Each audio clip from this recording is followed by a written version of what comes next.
Hi, ఎలా ఉన్నారు? Daily current affairs by కేఎస్ఎన్కేకు స్వాగతం. ఈరోజు మే 29.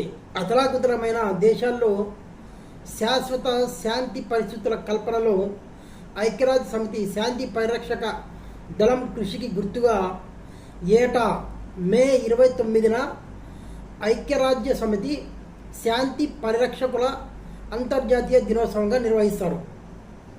అంటే international day of UN peace కీపర్స్గా నిర్వహిస్తారు. యుద్ధ వాతావరణం ఉన్న ప్రాంతాల్లో శాంతిని నెలకొల్పడానికి, కొనసాగించడానికి ఐరాస శాంతి పరిరక్షకులు చేసే అవిశ్రాంత కృషిని గుర్తించడంతో పాటు వారికి మద్దతు తెలపడం ఈరోజు ముఖ్య ఉద్దేశం. జాతీయ అంశాలు మన కరెంట్ అఫైర్స్ సంబంధించినవి. ముఖ్యంగా ప్రఖ్యాత ఉర్దూ కవి బషీర్ బద్ర్ కన్నుమూశారు. ఇతను ఉత్తరప్రదేశ్లోని అయోధ్యలో 1935 ఫిబ్రవరి 15న జన్మించారు. ద్విపదలతో ప్రసిద్ధి చెందిన బషీర్ బద్ర్ 1972లో భారత్ పాకిస్తాన్ మధ్య సిమ్లా ఒప్పందం కుదిరింది. ఆ సమయంలో బషీర్ బద్ర్ రాసిన దుష్మనీ జమ్కర్ కరో లేకిన్ ఏక్ గుంజాయిష్ రహే జబ్ కభీ హమ్ దోస్త్ హో జాయే తో షర్మిందా నా హో అనే ద్విపద చాలా ప్రఖ్యాతి చెందింది. 2018లో లోక్సభలో జరిగిన చర్చలో కాంగ్రెస్ నేత మల్లికార్జున ఖర్గే ద్విపదను ప్రత్యేకంగా ప్రస్తావించారు. ప్రధాని నరేంద్ర మోదీ స్పందిస్తూ బషీర్ బద్ర్ రాసిన మరో ద్విపద జీ బహుత్ చాతా హై సచ్ బోలే క్యా కరే హౌస్లా నహీ హోతాను చదివి వినిపించారు. బద్ర్ కవితలు, గజల్స్, ద్విపదలు ప్రజల జీవితాల్లో భాగమయ్యాయి. వాటిని ప్రధాని నరేంద్ర మోడీ తరచుగా ప్రస్తావిస్తూ ఉంటారు.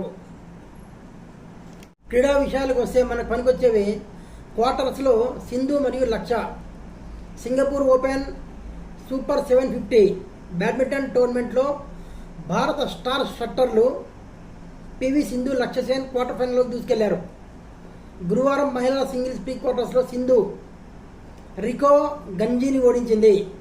ఈ మ్యాచ్లో సింధు దూకుడు ముందు రికో నిలవలేకపోయింది. తొలి గేమ్ను తేలిగ్గా గెలుచుకున్న భారత అమ్మాయి రెండవ గేమ్లోనూ తిరుగులేని ఆధిక్యంలో నిలిచింది. అదే దూకుడుతో ఆమె గేమ్తో పాటు మ్యాచ్ను చేజిక్కించుకుంది. క్వార్టర్స్లో సింధుకు అసలు సవాల్ ఎదురుకానుంది. క్రీడా విషయానికి వస్తే కార్ల్సన్కు ప్రజ్ఞానంద షాక్. ప్రపంచ నెంబర్ 1పై భారత గ్రాండ్ మాస్టర్ గెలుపు. నార్వే ఓపెన్ అంతర్జాతీయ చెస్ టోర్నమెంట్లో భారత గ్రాండ్ మాస్టర్ ప్రజ్ఞానంద సంచలన ప్రదర్శన చేశాడు. ప్రపంచ నెంబర్ 1 నార్వే దిగ్గజం మ్యాగ్నస్ కార్ల్సన్ను బోల్తా కొట్టించాడు. మూడో రౌండ్లో తెల్ల పావులతో ఆడిన ప్రజ్ఞానంద 46 ఎత్తుల్లో కార్ల్సన్పై గెలుపొందాడు. క్లాసికల్ ఫార్మాట్లో కార్ల్సన్పై ప్రజ్ఞానందకి ఇది రెండో విజయం కావడం విశేషం. 2024లో ఇదే టోర్నీలో తొలిసారి కార్ల్సన్పై ప్రజ్ఞానంద గెలిచాడు. మరోవైపు ప్రస్తుత ప్రపంచ ఛాంపియన్ దుమ్మరాజ్ గుకేష్కు మరో ఓటమి ఎదురైంది. అర్మగెడాన్ గేమ్లో అలీ రెజా ఫిరోజా ఫ్రాన్స్ 62 ఎత్తుల్లో గుకేష్ను ఓడించాడు. వీరిద్దరి మధ్య రెగ్యులర్ క్లాసికల్ గేమ్ 31 ఎత్తుల్లో డ్రా అయింది. దాంతో టోర్నీ నిబంధనల ప్రకారం విజేతను నిర్ణయించేందుకు ఆర్మాగెడాన్ గేమ్ను నిర్వహించారు.